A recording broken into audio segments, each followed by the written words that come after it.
America ने Iran पर दबाव बढ़ा दिया है कि वो दुनिया की सबसे अहम तेल की गुजरगाहों में से एक आबनाए हरमज खोल दे। 24 अगस्त को अमेरिका ने ईरान के खिलाफ अब तक की सख्त तरीन इक्तसादी पाबंदियों का ऐलान किया और ईरान के साथ तजारत करने वाले तमाम ममालिक को खबरदार कर दिया है। पैगाम वाज़ेह है, गोया 25 साल कबल 9/11 के हमलों के जुमले दोहराए जा रहे हैं कि आप या तो हमारे साथ हैं या फिर दहशतगर्दों यानी ईरान के साथ कारोबार करेंगे तो आप भी निशाने पर आएंगे। क्या ईरान अमरीकी दबाव में आने के लिए तैयार है? देखिए, यहाँ पे जितने तज्जिए मैंने माहिरीन के सुने हैं और हुक्काम की भी जो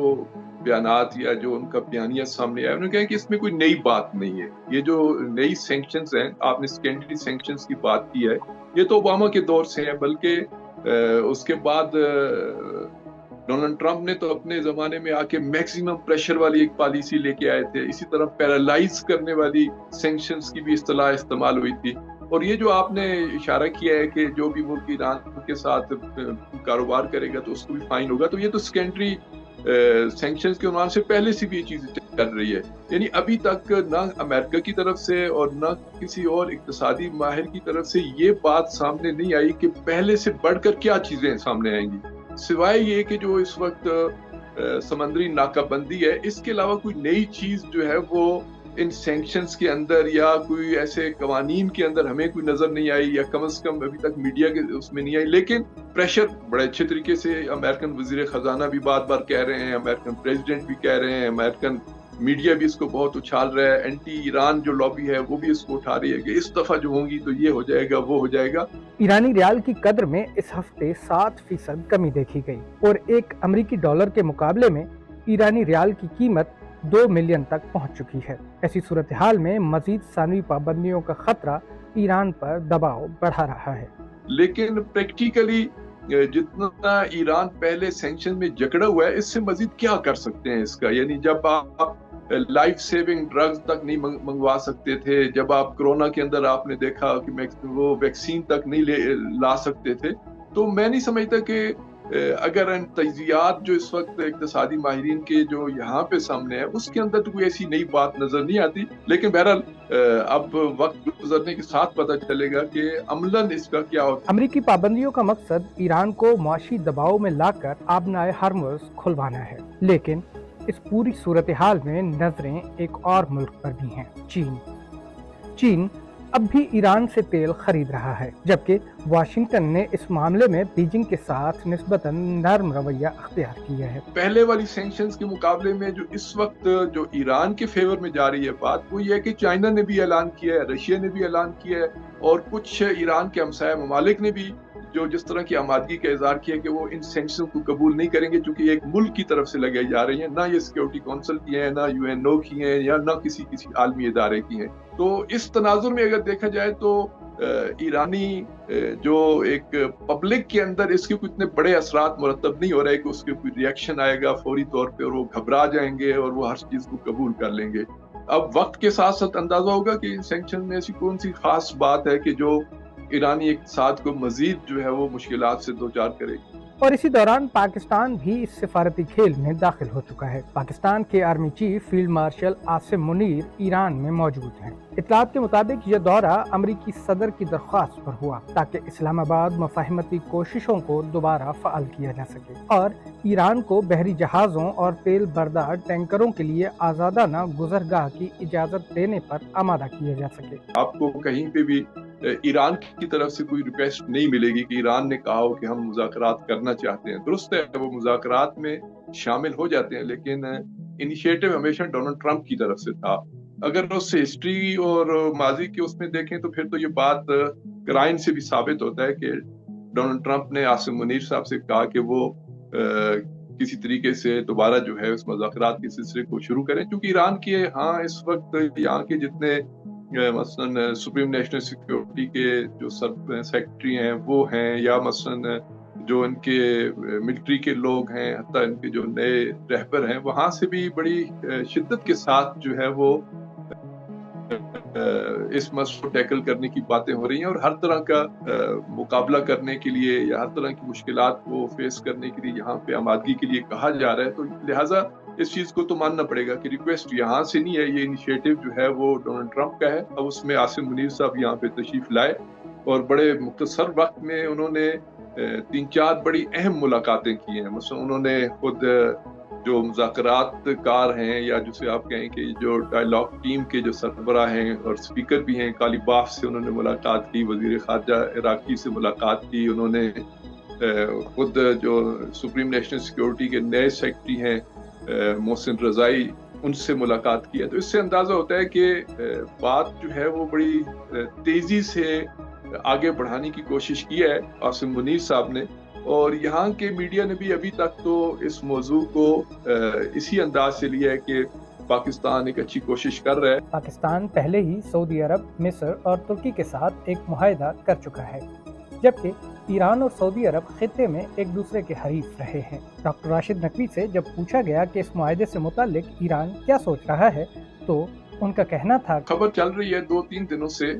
वो ये है कि पाकिस्तान की तरफ से ईरान को भी ऑफर की गई है कि इस जो 3 मुल्की जो एक अलायंस बना है, इस दिफाई मुआहदा हुआ है, उसमें ईरान को भी शामिल किया जाए। इस पे ईरान की नेशनल सुप्रीम काउंसिल के जो सेक्रेटरी हैं मोहसिन रजाई ने कल उनकी एक लाइव आप कह सकते हैं प्रेस कॉन्फ्रेंस या इंटरव्यू था, बड़ा उसको अहमियत भी दी गई है यहाँ के मीडिया के अंदर। तो उसमें भी उन्होंने इशारा दिया है कि ईरान को भी शामिल करने की कोशिश की जा रही है, लेकिन इस पे एक मिला जुला तासुर है। एक तासुर ये है कि ये जो तीनों ममालिक हैं वो अमेरिका के बहुत नजदीक हैं, लिहाजा जो कुछ हो रहा है वो अमेरिका की मर्जी के मुताबिक हो रहा है। एक बड़ा हल्का ये कहता है कि ये जो सिक्योरिटी का खला पैदा हुआ है और अमेरिका को जो खित्ते के अंदर ईरान के हाथों अजीमत उठानी पड़ी है, तो ये जो अरब ममालिक हैं ये अपने आप को अब महसूस कर रहे हैं कि अमेरिका की छतरी काफी नहीं है, हमें कुछ और सिक्योरिटीज चाहिए, कहीं और से हमें तहफ़्फ़ुज़ चाहिए। तो ये उस तरफ भी एक कदम है। कुछ लोग ये कह रहे हैं कि ये तीनों ममालिक के अपने अपने मफादात हैं। मसलन तुर्किया जो है वो अपना जो जदीद उसकी फौजी और मिलिट्री जो पेशरफ्त है, उनके हथियार हैं, जो टेक्नोलॉजी है, वो बेचेगा, और पाकिस्तान इससे अपना जो है वो अरब ममालिक के साथ अपने ताल्लुकात को मजीद इक़्तिसादी बुनियादों पे बेहतर करके अपने मुल्क की इक़्तिसाद को बेहतर करने की कोशिश करेगा। और सऊदी अरब के उन्वान से तो ये बात बहरहाल यहाँ पे चल रही है कि वो इसने पूरा ये जो खेल खेला जा रहा है बकौल एक तजिया निगार के, ये सिर्फ यमन से अपने आप को महफूज करने के लिए और अरामको को यमन के मिसाइलों से महफूज बनाने के लिए उसने ये सब कुछ किया है। गुज़िश्ता दिनों ईरान के हिमायत याफ्ता यमनी हौसी बागियों ने भी बहिरा अहमर में सऊदी ऑयल टैंकर्स पर हमले किए, जिसने भी तेल की आलमी आमद-ओ-रफ्त को मुतासिर किया। कहा जाता है कि जो रेजिस्टेंस ब्लॉक इसके अंदर अंसारुल्लाह, जिसको आप हौसी कहते हैं, वो एक अंसारुल्लाह के नाम के एक बहुत मुनज़्ज़म तंजीम है, तहरीक है कि जो इस वक्त यमन के अंदर, उसके पास यमन का अक्सियती इलाका भी उसके पास है, उसका कैपिटल भी उनके पास है, लेकिन बदकिस्मती कहें या हम इसको अहमियत नहीं देते, हम अब भी उसको कभी जो है वो बागी कहते हैं और कभी सिर्फ होती कह के उससे गुजर जाते हैं। वहां पे एक इनका अपना पूरा सिस्टम है और पूरी दुनिया से लड़ रहे हैं। उन्होंने इसराइल को जिस अंदाज से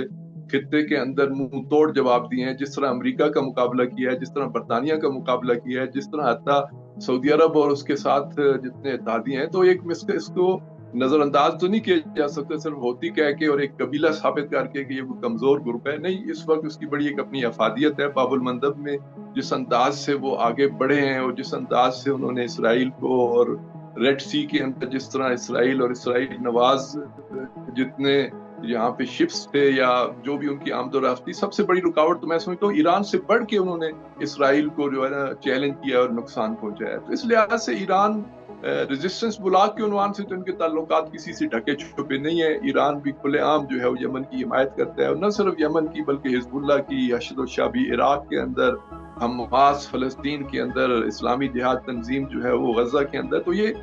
इस लिहाज से तो उसका ईरान के साथ करीबी ताल्लुक है। नजरियाती वाबस्तगी भी अपनी जगह पे मौजूद हैं, दुश्मन भी एक है, दोस्त भी एक जैसे रखते हैं, तो ये तो ताल्लुक मौजूद है। बहरान को 6 माह गुजर चुके हैं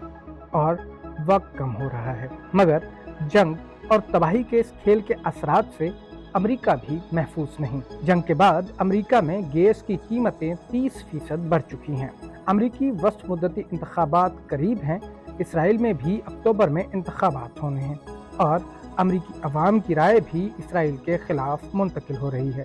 یعنی دباؤ صرف ایران پر نہیں، واشنگٹن بھی دباؤ میں ہے۔ ایران بھی یقیناً اس کی پلاننگ یہی ہوگی کہ اس جنگ کو بالخصوص امریکہ کے تناظر میں اس انداز سے آگے لے کے جائے کہ وہاں پہ جو ریپبلکنز اور ڈیموکریٹس کے درمیان جو ایک جنگ ہے، اس جنگ میں ڈونلڈ ٹرمپ کو نقصان پہنچے اور ریپبلکنز جو ہیں وہ شکست سے دوچار ہوں۔ یہ یقیناً ایران کی پلاننگ ہوگی اور اس کے اندر کئی ایسے جو اشارے بھی نظر آ رہے ہیں۔ رہی بات اسرائیل کی، تو واصف اسرائیل کے عنوان سے تو وہاں پہ جو پارٹی بھی آ جائے ان کے تو زائنسٹ لابی جس انداز سے وہ لے کے آتی ہے، ممکن ہے انٹرنلی کچھ تبدیلیاں آ جائیں، ایکسٹرنلی تو ان کو جو فلسطین کے بارے میں ان کا موقف ہے، جو غزہ کے عنوان سے جو ان کے اہداف ہیں، یا امت مسلمہ یا عرب ممالک کے عنوان سے یا گریٹر اسرائیل کے عنوان سے، وہ تو تبدیل ہونے والے نہیں ہیں۔ اب سوال یہ نہیں کہ کس کے پاس زیادہ طاقت ہے، اصل سوال یہ ہے کہ سب سے پہلے کون پیچھے ہٹے گا، کیونکہ آبنائے ہرمز کا یہ بحران جتنا طویل ہوگا، اس کی قیمت صرف ایران یا امریکہ نہیں، پوری دنیا ادا کرے گی۔ مرید حسین، JB کنیکٹس، کراچی۔